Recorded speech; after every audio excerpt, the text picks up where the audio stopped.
Try again. All right, so yeah, focusing on transitions. So there'll be some balancing bits and bobs.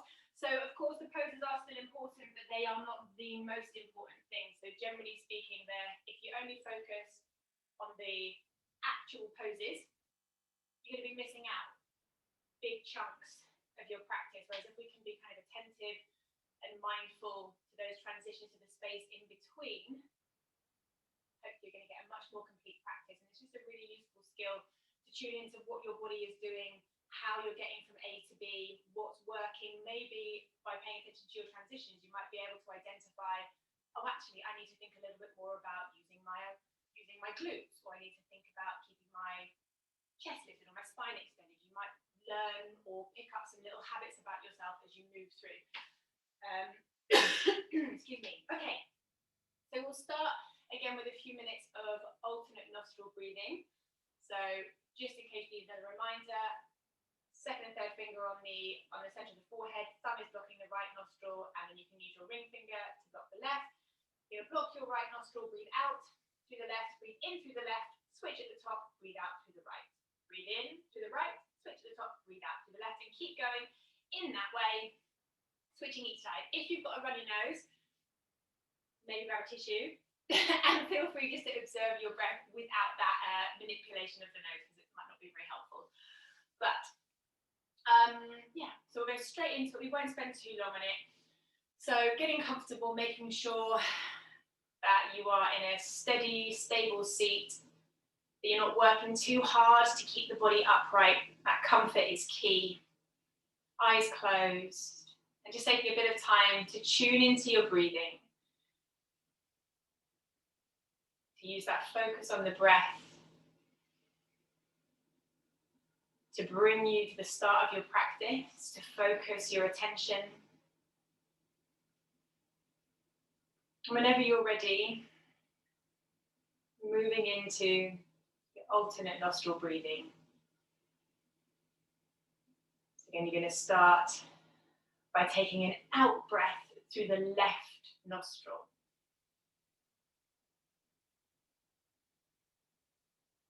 You're always changing sides. After an inhale,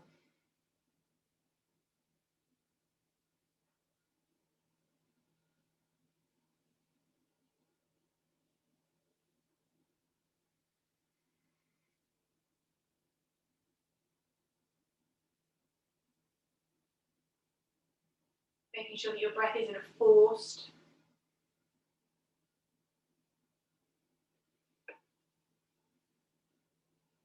That it's comfortable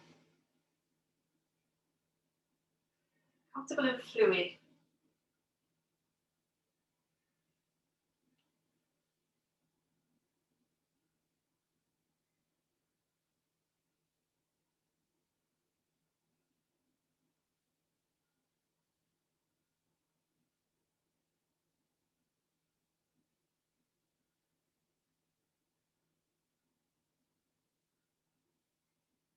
If there's any kind of narrative, any kind of commentary that's going on in your head at the moment, just see if you can dial that down, turn down the volume, put it to one side, particularly if it's not helpful, if it's questioning whether you're doing it right or if you should be doing it differently. Don't worry, just as long as you're paying attention to your breathing, whether you are using that alternate nostril breath or not. Just some focus on your breath. You don't get bonus points for taking the longest breath.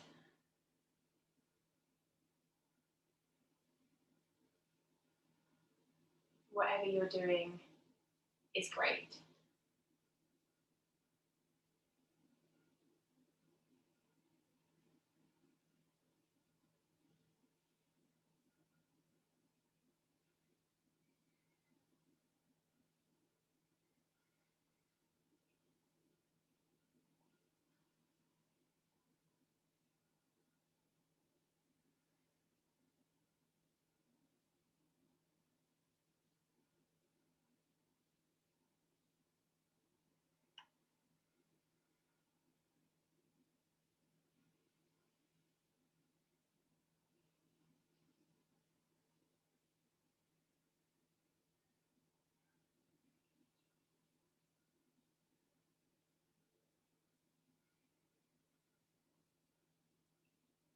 Don't rush, but next time you breathe out through the left side, then allow your arm to fall away, keeping your eyes closed.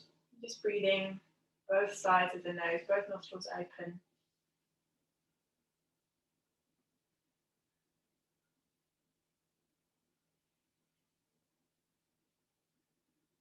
When you feel ready, starting to just gently make your way down to lie on your back. You can keep your eyes closed if you want to. It doesn't matter how you get there. Maybe paying a bit of attention to that transition out of your breath work, from your seat and onto your back. Taking a moment to settle onto your back, settle into your mat, and then gently, when you're ready, bringing the knees in towards the chest, and you're welcome to just give the knees a hug if you want to bring in any little bits of movement to get into the hips or into the low back. Go for it. So when I was talking then about that kind of, that commentary in the mind, something that can be really obstructive, particularly in transitions and when it comes to balancing work. So if we've got maybe a tricky transition, or we're struggling, we're not having a particularly well-balanced day, we're struggling on one leg. If we let our mind get into, oh God, this is really awful, I'm doing really badly, oh God, then it sort of drowns out or blocks our ability to some degree to connect to our body. It becomes a real hindrance. So if we can identify those commentaries, identify those voices, and then, as I said before, either dial that volume down or just choose to maybe focus on your breathing, put those voices to one side, hopefully you'll find that you get on a little bit better. But the first thing is to notice when those voices are getting in your way. And once you're aware of it, then you can work to refocus, to make some changes. When you're ready, you're going to just release the feet down to the mat. So knees bent, feet planted, easing the hips up into the air. Taking a little bit of a bridge and a little back bend, maybe focusing on keeping that length through the waist and that space at the low back. So switching on the back of the body, making sure that the lumbar spine is feeling supported without being rigid. Maybe gently swaying the hips from side to side. Setting the hips down again when you're ready. Same thing again, feel free to reposition the feet if you want to. And as you lift up, thinking of maybe the body getting longer, the spine getting more spacious. Is it possible as you lift to imagine that there is more ease in the body than when your hips were resting down?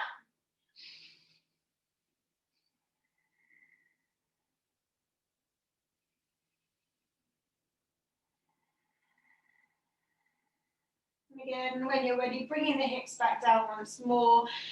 Taking again a bit of time, maybe to take a stretch or to bring the knees in towards the chest, whatever you feel that you want after that little back bend. And then your option is to move into a happy baby. If that feels a little bit much for the hips or for the low back this early on in the practice, then feel free to substitute it for something that is going to be more friendly to you at this time on a Saturday morning. If you are in that child's pose, focusing on relaxing the shoulders, sorry, not child's pose, happy baby. Focusing on relaxing the shoulders, relaxing the jaw, encouraging the spine to lengthen and soften, tailbone softening down onto the mat.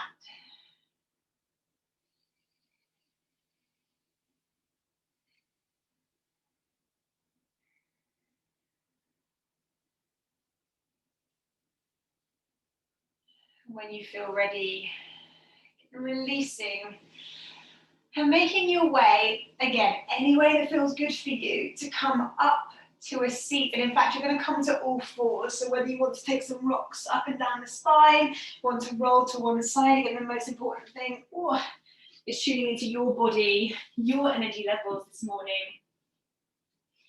and allowing that to inform your decisions. So once you get to all fours, just spinning the fingertips around so they point underneath you, pointing back towards the knees and the thighs, a little bit of a stretching out of the wrists. So easing the hips back towards the heels. And particularly if it's a little bit intense, firstly, maybe bring the hands further back so they are closer to your legs. And secondly, try not to let that intensity create tension in your body.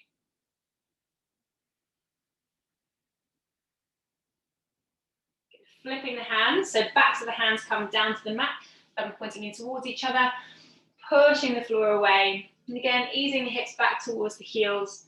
Again, hands further forwards will be a bit more intense. Hands underneath you will be a bit easier to keep the palms on the floor. Maybe a little bit more comfortable.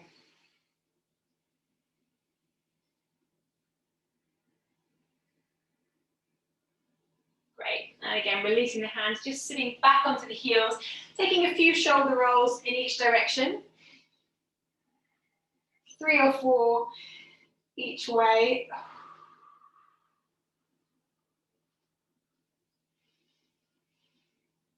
Again, making sure shoulder blades are really getting involved. And then taking the arms up towards the ceiling and taking just 2 big slow arm circles in each direction. So nice and slow, working on that control element. Doesn't matter which way you're going first. Again, trying to get the shoulders really, really awake, really involved in those movements. Really trying to retract the shoulder blades at the back of the circle and to protract that action of wrapping the shoulder blades towards the front of the body through the front of the circle. But once you've done your couple of circles in each direction, you're going to make your way again back to all fours just for a moment. But from that all fours position, you're going to shift your right knee towards the midline of your mat and maybe your right hand towards the midline of your mat as well. Extend your left toes to the back of the mat. And then you're going to take it into a supported side plank. So push down with the right hand, float the left arm up and drop that left heel in and down to give a bit more support. Finding that connection to the sole of the left foot. If you want to make any little adjustments, go for it. Think of extending the left arm up a little bit further. Keep the left arm long as you start to reach it alongside the face, so towards the top of your mat. Biceps sort of by the cheek or by the ear. Maybe seeing how it feels to gently ease the hips a little further forwards and allow them to soften a little bit back. How does that feel to the outside of your left hip? Again, thinking about your transitions, you're going to bring the left hand back down to the mat, replace the palms underneath the shoulders, come onto the ball of the back foot. We're going to take it into an active pigeon pose with the right leg in front. So you're going to hug the right knee in towards your chest, flex the foot, turn the leg out, and then set that right leg down. Keep your back toes tucked and keep the body upright. So we're not sinking into that pigeon pose, but keeping a little sense of lift, a sense of being active through both legs. Maybe a bit of gentle easing side to side or gentle movement of the hips.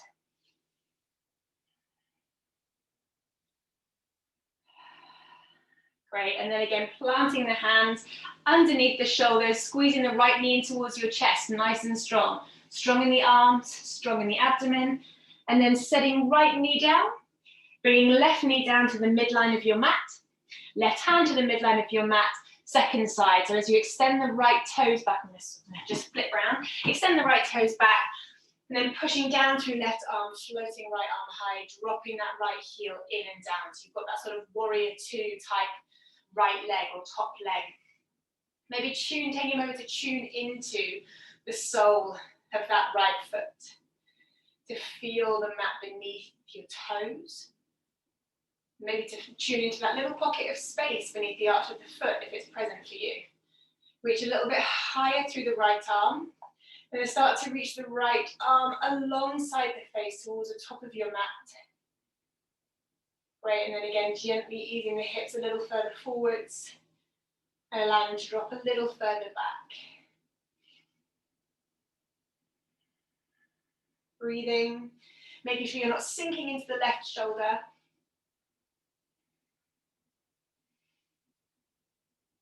And circling the right hand to the top of your mat, replacing hands under the shoulders, come onto the ball of the back foot, pick up your left leg.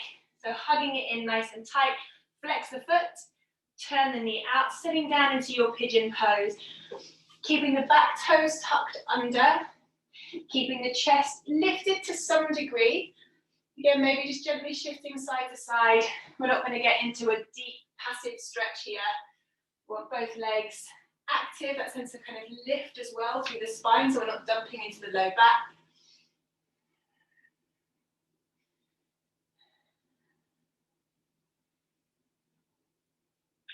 Before again, planting the hands underneath the shoulders, squeezing the left knee in towards your chest, so pick that left leg up. And again, come back to an all fours position, tabletop position, hands roughly under shoulders, knees roughly under hips.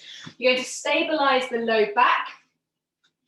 In fact, bring your left knee in towards the midline once again, stabilize the low back, and then you're going to keep the right knee bent as you squeeze the right heel into the air. So you can choose here. Do you want to take some pulses? Do you want to take some circles? But waking up that right hip, activating the right glute, but also maintaining that stability of the low back. So not letting the back dip down, staying strong in both arms.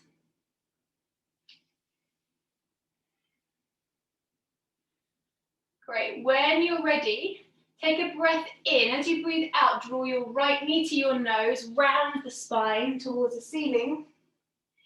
Inhale, extend the right leg back, circle the left arm around, catch hold of that right foot, so coming into your sort of tiger pose, kicking right foot into left hand. Try to maintain some length in the low back. Good, and as you release that back foot, step your right foot just outside of your right hand. You're going to lift the body, and we're looking for a short kind of 90-90 lunge.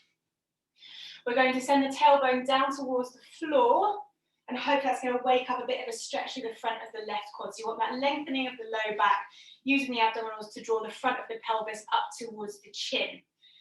Right hand to right thigh, left arm up towards the ceiling, adding in a little bit of a side bend, not letting the hips kick back. So we keep that tailbone down. That slight tucking action. Again, if you want to add a bit of movement, maybe sort of opening, allowing the hips to open towards the left side, then squaring them off again. There might be something else that feels good for you.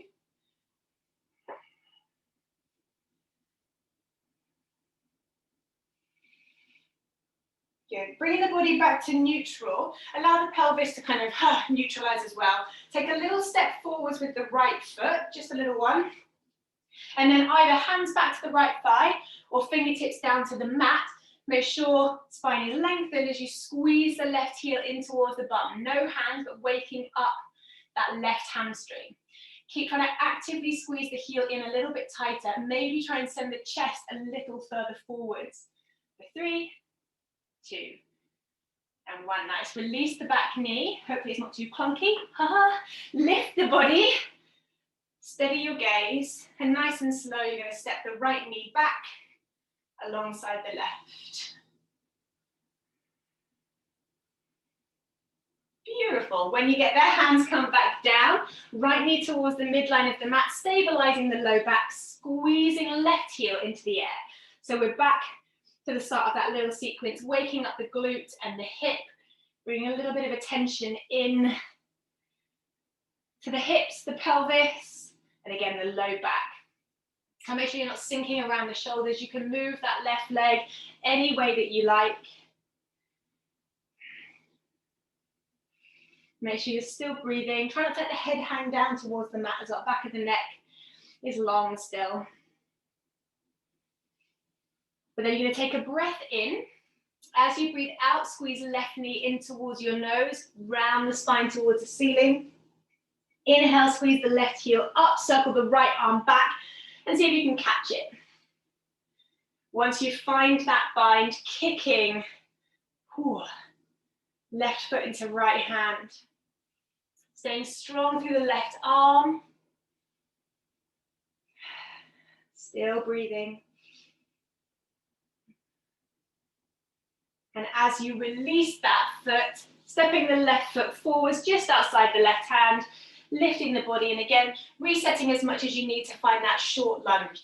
90 degrees, right knee underneath the hips, left heel roughly underneath left knee, tucking the tailbone. Hopefully that's enough to switch on that stretch through the front of the right thigh. Keep that action, lengthening the low back, drawing in and up through the front of the body, left hand to left thigh, right arm up and over, little side bend. Awesome. And again, any little bits of movement, of adjusting, of exploring that you want to do, or you might just want to hold it still. And the main thing is that we're not locking in or switching off. I want to keep that sense of breath, of life, of movement within the body, even if you're totally still.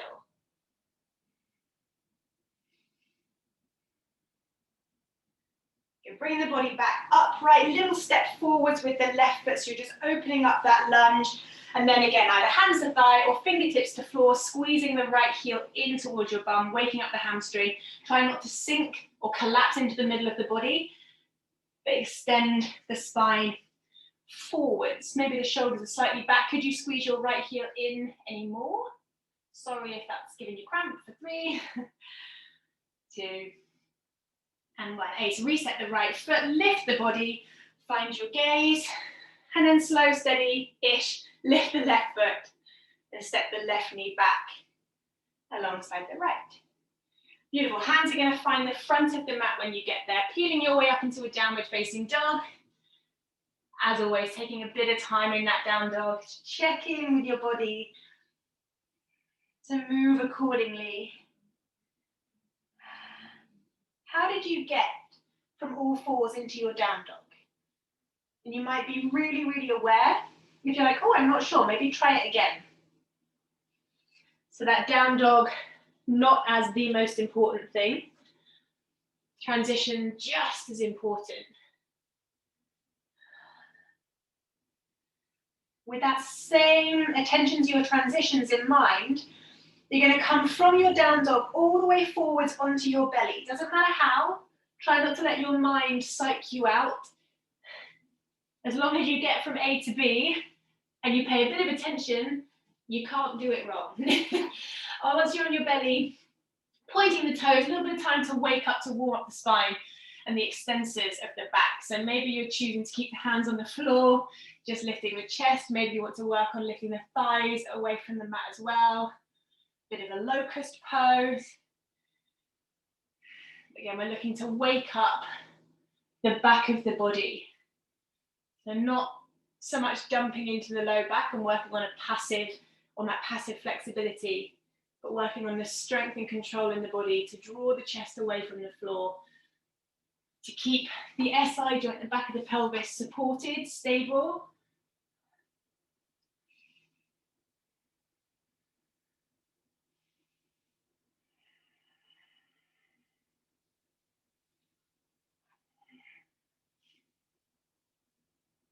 And when you're ready, making your way back into your downward facing dog. And what is it that you're looking for in a transition? How would you like it to feel? Do you tend to want to get from A to B quickly? Do you tend to want to move in a way that feels familiar? Do you like to mix it up? Do you like an extra challenge? Starting to walk the hands back towards the feet till you find a forward fold at the back of your mat. And maybe this is already part of your focus, but what would happen if your main objective for your transitions was that they felt comfortable and controlled, they felt stable, which might not necessarily mean taking the hardest option. Again, recognizing that sometimes that stability will come from engaging a little bit more. Sometimes that stability will come from releasing a little bit of tension, releasing a little bit of effort. You're going to make your way back into a downward facing dog. And from there, you're going to step your right foot just outside of your right hand. So you want a fairly wide lunge.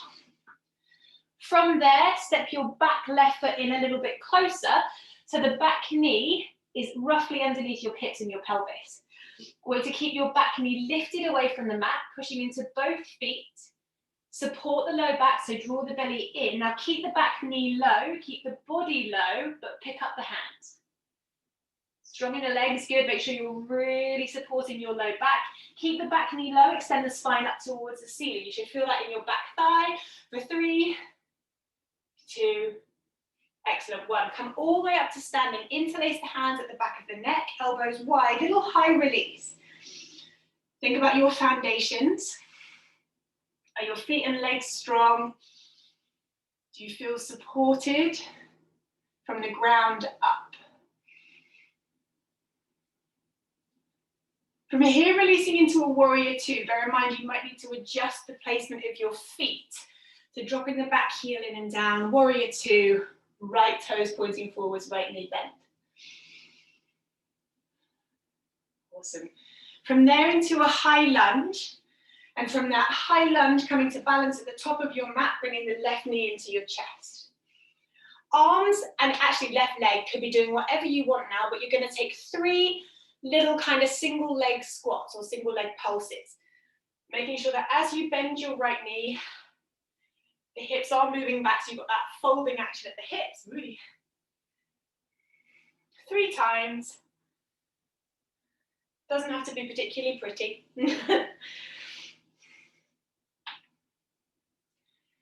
3 times, and then stepping left foot back once again into your warrior 2. How much attention can you bring into that back foot so that you find the floor and land with control instead of falling? From here, we're going to take it into a half moon. So you can choose to have right hand on or off the floor. Remember that keeping your eye line down is going to help your balance. And if you start by shuffling your left foot a little bit further forwards, that's going to be slightly easier to lift. From here, see if you can bend your left knee, bring the heel in towards your bum, and bring your right arm back to catch that top left foot. I've got cramp.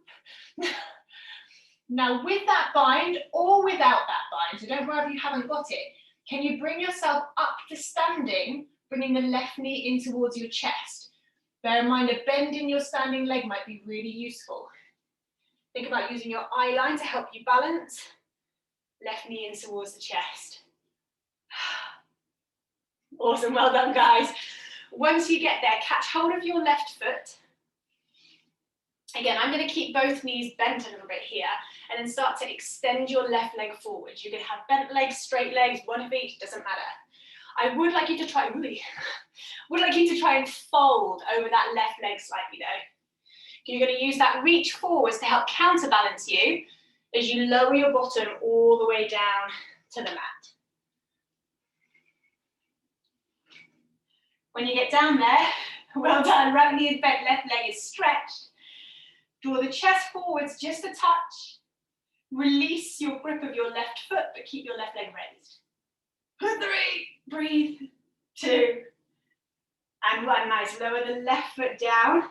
Take your left hand to the mat behind you. Maybe step your right foot a little further forward or a bit wider so you can lift it into sort of a little wild thing. If that feels good, stay there. If you enjoy that lifting and lowering, maybe drop the hips again, lift them back up, your choice. But next time, we're bringing the hips down, reset the left hand out wide, sort of in line with your hips. So you can pick your bottom, pick your left leg up, step your left foot towards the back of your mat. Awesome. Hands find the top of your mat. Step the right foot back, down dog, and as you do that, turn both heels to the left, bend your knees, side squatting dog, looking for that bit of stretch through the right side of the body. Maybe you stretch the legs, again, push the floor away with the feet, keep the heels on that same side, side squatting dog again. Now from that side squatting dog, sweep your right hand back towards the back of your mat, and this time push from the feet, extend the legs, finding yourself in a side plank with the left hand planted down. Breathing for 3, 2, 2 hands to the top of the mat, lowering all the way down onto your belly, moving into a locust pose.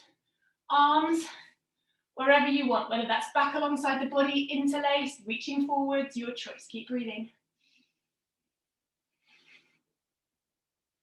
Slowly releasing down, plant the hands alongside the chest, make your way back into a downward facing dog.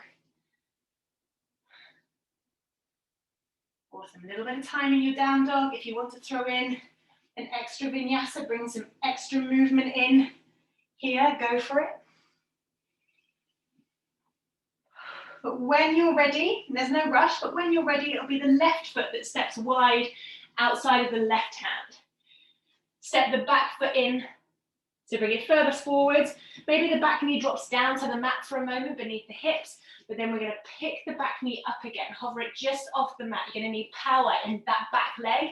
You're going to need to support the low back so that you can hover the hands, keeping the back knee low, keeping the spine low, parallel to the floor. Keep the back knee low, but extend the spine up towards the ceiling. Push into the back foot. 3, 2, good. And 1, all the way up to standing. Interlace the hands at the back of the neck. Taking it into your high release. Then think about that setup. Finding the stability for your back bend, for your high release from the floor. Great. From there, taking it into a warrior 2. So you might need to change the placement of your feet. Arriving in your warrior 2 on the left leg, left knee bend, great. From there into your high lunge, and to come to balance at the top of your mat, right knee in towards the chest. 3 little single leg squats. If you want that fold at the hips, as you bend your left knee. Try not to let the chest and the shoulders collapse or round too much. And once you've taken those 3, stepping the right foot back again into a warrior 2. Again, think about finding the floor at the back of your mat, or finding the back of your mat even, and choosing to put your weight onto that right leg. From here, half moon. So to make it slightly easier, shuffle the back foot in first. And bear in mind that you might want to change the position of your left hand if it's on the floor. Sometimes if we place it in too close, really, to the left toes, it makes us dive down. If we walk the hands further forward, we can extend a little more, find that lift through the chest or that length through the spine. Start to bend your right knee. See if you can catch right foot with right hand. If you can't, don't worry about it. So if you've got the bind, you're going to try and keep the bind, but come up to standing. Use the bend in your standing knee to help find some stability, find some control. She says, falling over. And when you find your upright balance, catch hold of the right foot and start to extend the right leg forward. We want to be slightly leaning forwards over the right leg. Using that reach forwards to counterbalance as you slowly lower your bum down to the floor. Nicely done, Jen. All right, when you get there, keep the right leg extended, let go of the foot, keep the right leg lifted, breathe for 3, having such a nice time, 2, 1, good, put the right leg down, set the left foot slightly further forward, slightly wider, right hand comes down behind you, wild thing. So you might find as you lift up, oh, it doesn't feel so great, feel free to bring the hips down again, reset, lift once more. Maybe with that underneath right hand, pushing it towards the back of your mat, firing up some of those larger muscles around the shoulder. Awesome. Bringing the hips back down again, reset your right hand in line with your right hip, but out nice and wide so you've got space to lift your right leg. Step it to the back of your mat, plant the hands. Awesome. Step back to a downward facing dog. As you get there, turn the heels to the left. No, sorry, turn the heels to the right and bend both knees, side squatting dog. Push the legs to straight. Same thing again, heels stay on the right As you bend the knees, pushing the hands forwards, dropping the hips towards the heels. This time, sweep the left arm towards the back of the mat, and as you push the legs to straight, circle the left arm all the way up and over, side plank. Breathe. 3, 2, 1. Two hands come to the mat, making your way all the way down to your locust pose. Thinking about those transitions, the space between.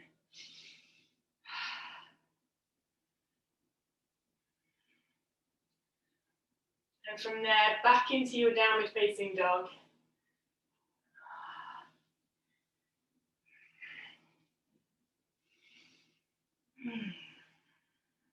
Nice. From your down dog, either walking hands to feet or feet to hands, your choice. Little bit of time in your forward fold before taking it all the way up to standing.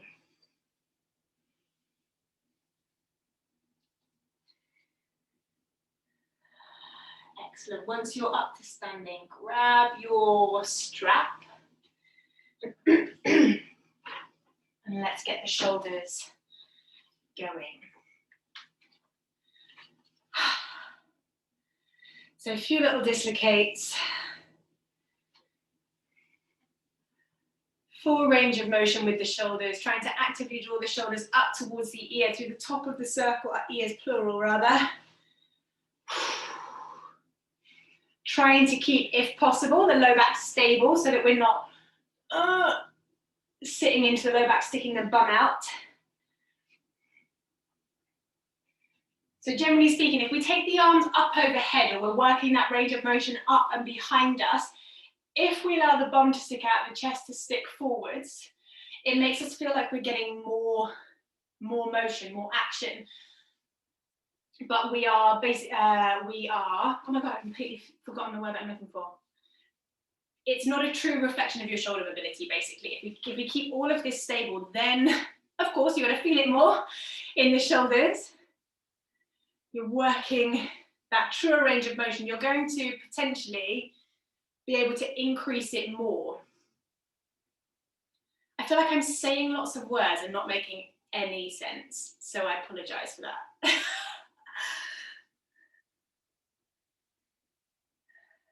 Just going to stop talking for a minute.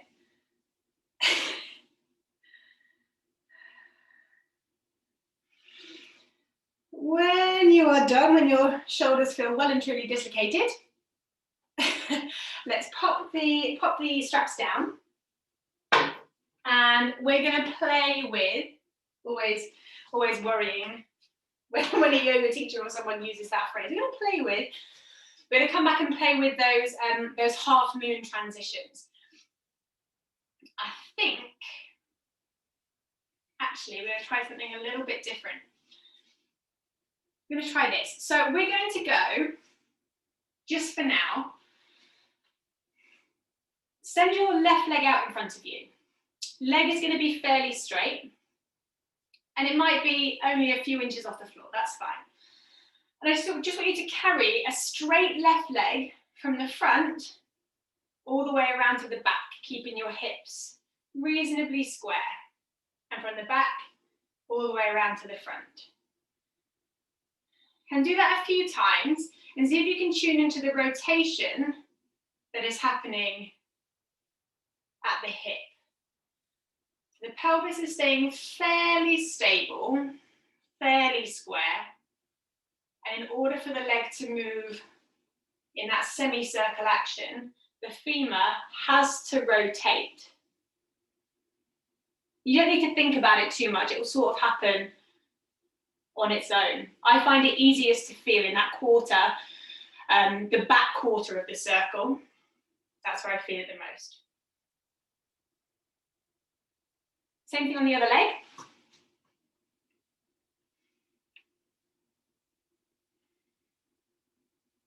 So keeping your lifted leg, your right leg, your working leg pretty straight, doesn't need to be high. Tuning into that rotation, keeping your standing leg, your supporting leg pretty strong, pretty secure.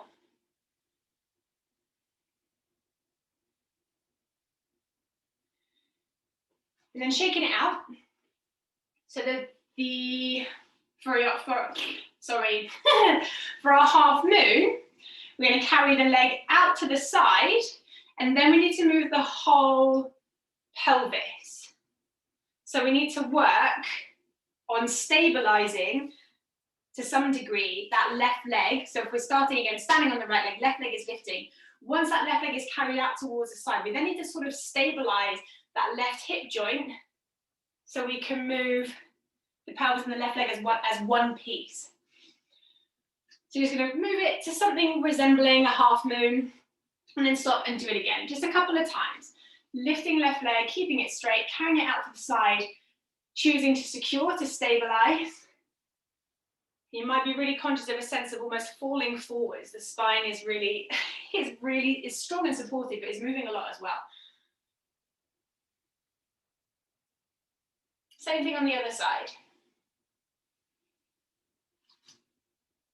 Carrying the right leg out to the side, securing femur into hip joint, securing that hip socket, and trying to move the pelvis. And just seeing how that feels. It might feel easier, it might feel harder than just carrying the leg around. It might just feel different. Obviously, there's a lot more movement happening in the rest of the body.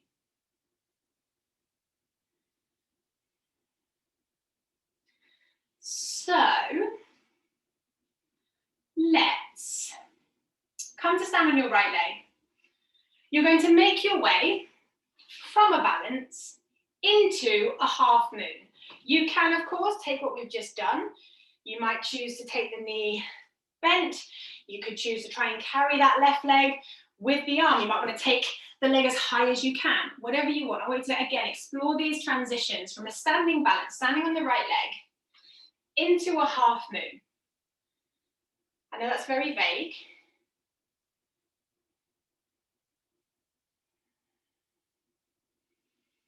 And then we're going to work that transition down towards the floor. So working to see if you can find your bind. Can you catch left foot with left hand?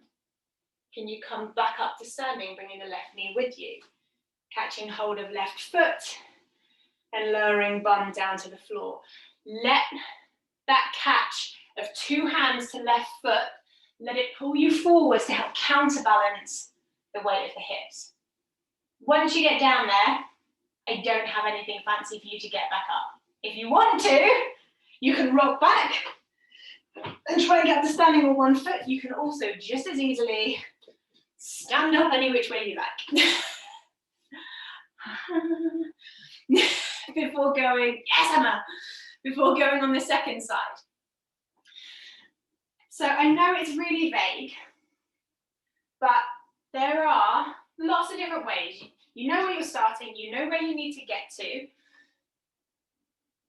and what are the different routes you could take, or what is a different route you could take to get there, or maybe you want to take something really familiar, but just pay more attention to it to find your half moon. Catching right foot with right hand, coming all the way to standing, bringing the right knee in towards the chest, catching right foot in both hands, let it pull you forwards, find that fold at the hips, to help counterbalance as you lower the bum down. Ooh. And then standing up.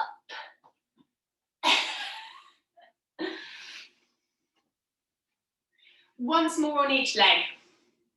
And then I promise we're done with it. Once more on each leg. So standing on the right leg. Getting yourself into a half moon.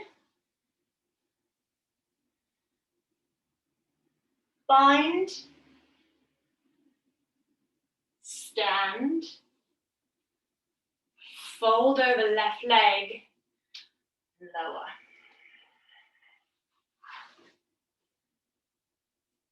And then get back up again. And do it on the other side. Nice. What's happening in that mind? Is it feeling a little calmer, a little easier with each round?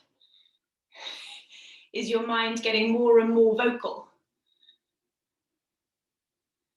Nice, well done guys. Half moon, bind, stand, Fold, yes, really good. Nice, Rani. And lower. Awesome. Amazing work, you guys.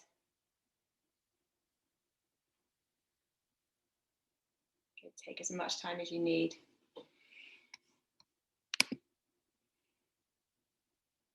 Yes.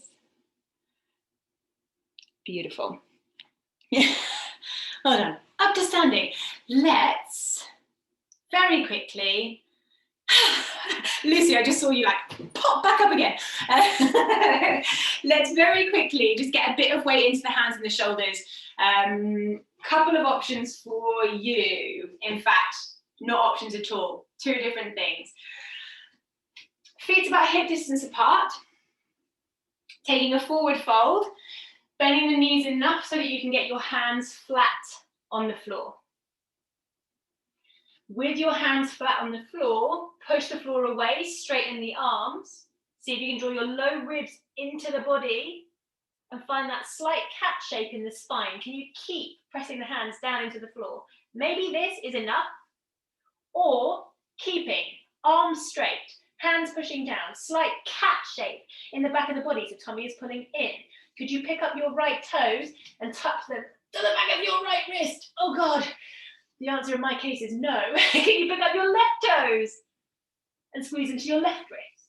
So tapping right and left and right and left. But whatever you're doing, whether the feet are moving or not, pushing down through the arms.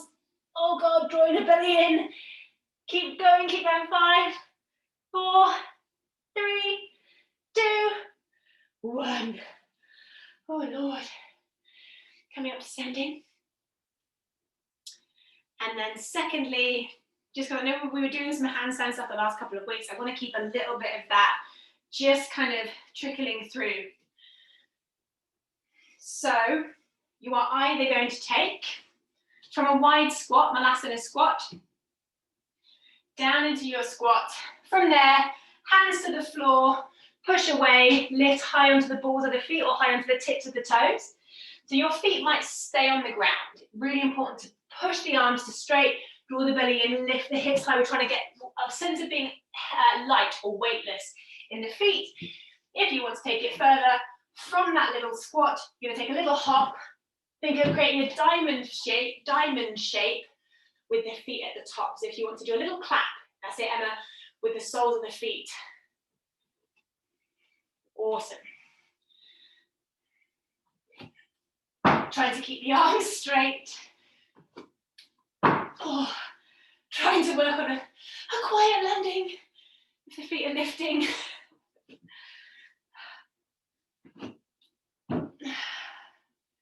But when you've had enough,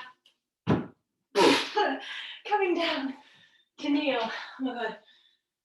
I'm sure I meant to make it look easy, but I'm literally dying. Okay, coming down to kneel. Everyone okay? Excellent. All right, so we're going to take a little bit of a camel pose. If you would rather substitute it for any other back bend, please do.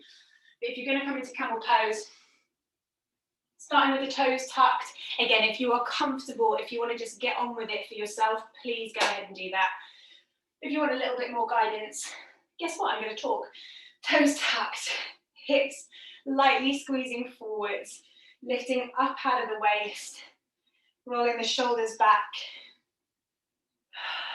finding that first phase of your back bend, lengthening the front of the body, creating space in the spine, engaging the muscles in your back to help draw you into that back bend, which is why we need that strength. When you're ready to release, just sitting the bum down onto the heels. You're going to take maybe 2 or 3 more rounds, and you might want to start to bring your hands down to your heels. Maybe you want to untuck your toes. Maybe you want to keep the hands in prayer. Reach them back by your ears, whatever you want. But think about your transition again into your camel pose.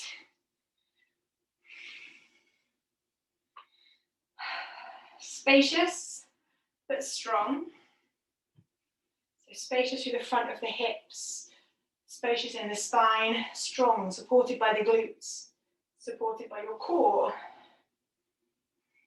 In control, really important.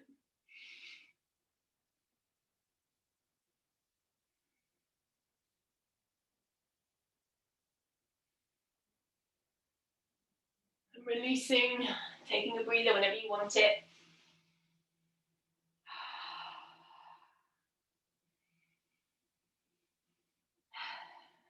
And if you want to go for a third round or a fourth round, depending on the speed you've been moving at, go ahead and do it. And when you're in your back bend, when you're in your camel pose, what is drawing your attention? Is it your breath? Is it sensations in your body? Is it a sense of calm? Is it just blind panic? What is going on for you today in your back bend?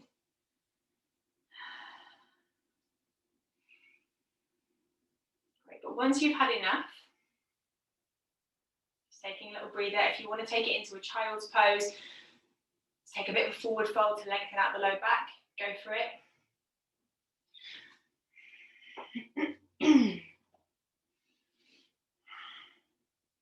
When you're ready, you're going to take it into a downward facing dog once again.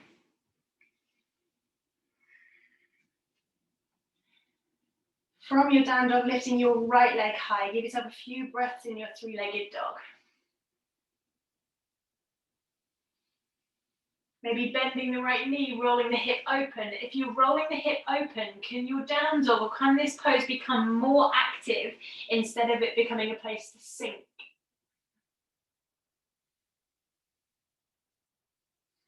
From here, bringing the right leg forward for a pigeon pose. So we took one at the start of the practice that was more active. If you want to become a little more passive this time around, if that feels good, to relax into it, to add a forward fold, go for it. If you want to catch your back foot, work more for your bind, maybe a mermaid, or maybe just looking for some more space through the front of the left thigh.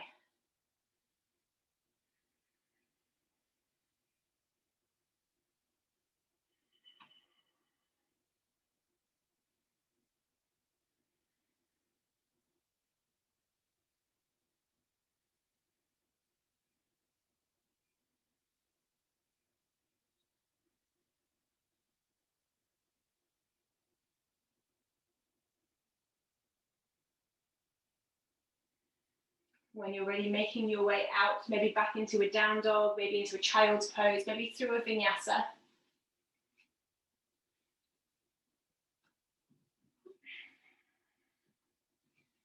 Before you take it into your three-legged dog on the second side, left leg raised.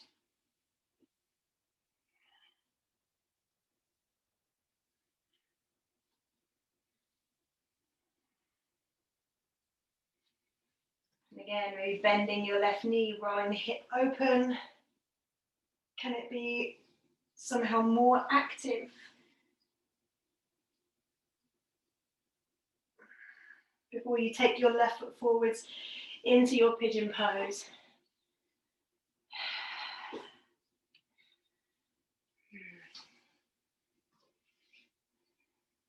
Again, any variations, modifications.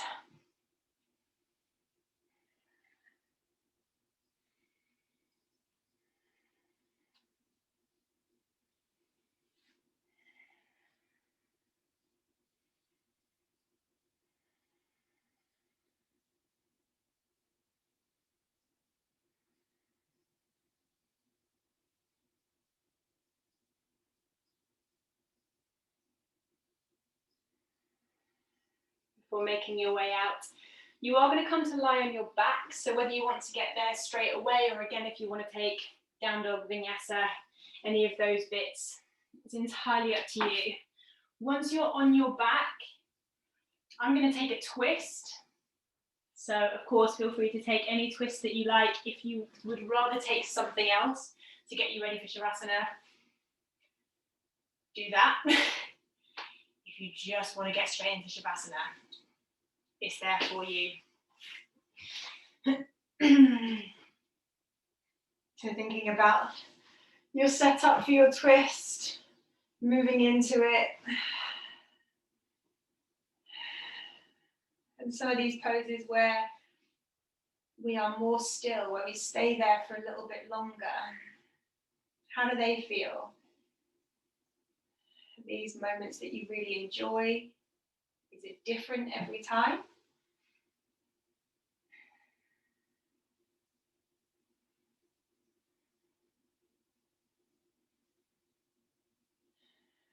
Just watching where your attention, where your mind might wander to.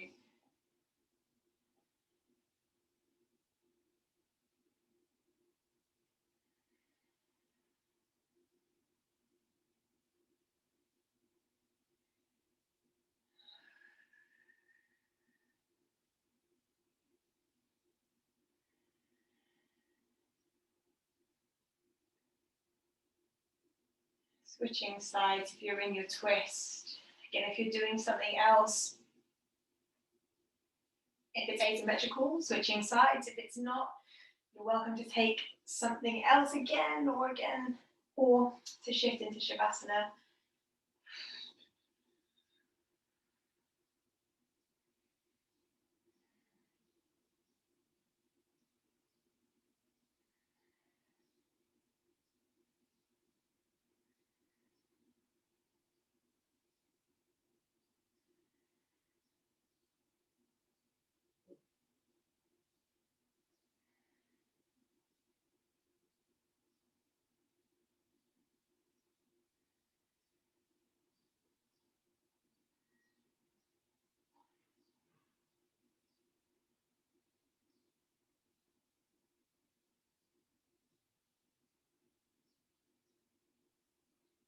Shavasana is where we're heading to.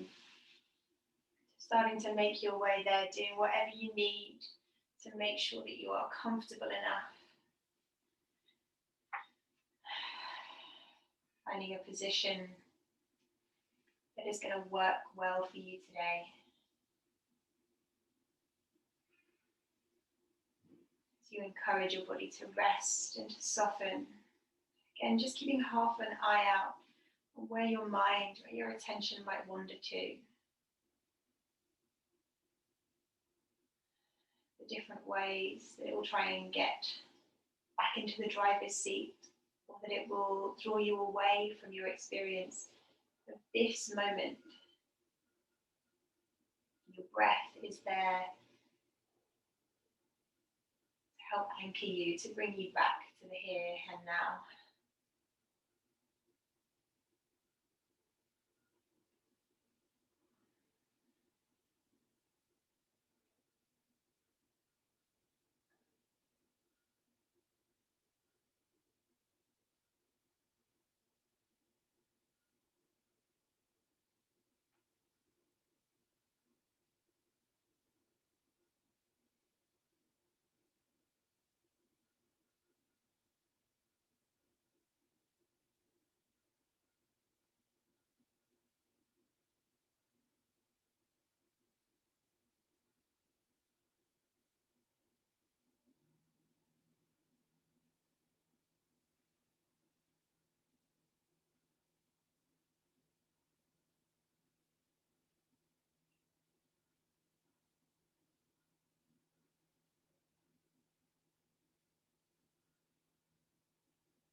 Maybe starting to deepen your breath.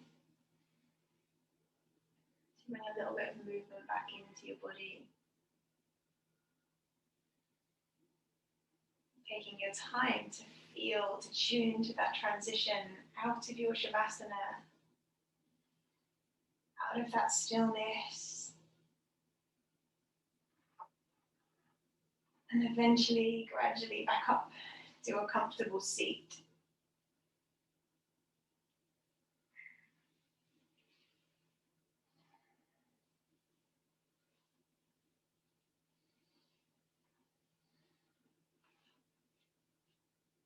And you find your seat, taking a moment to land there, to see if you can, again, stay present, noticing perhaps any urges, any pulls, that kind of want to get on with whatever's coming next, but can you stay here now just for a moment longer?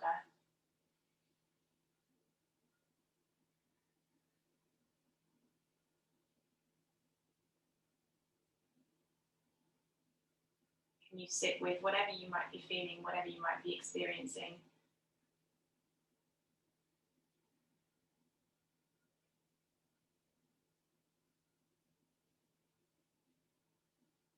Whenever you're ready, allowing your eyes to open, allowing the rest of the world in, and moving on into the rest of your day. But thank you very much. I feel like I was really extra waffly today, so I'm sorry about that.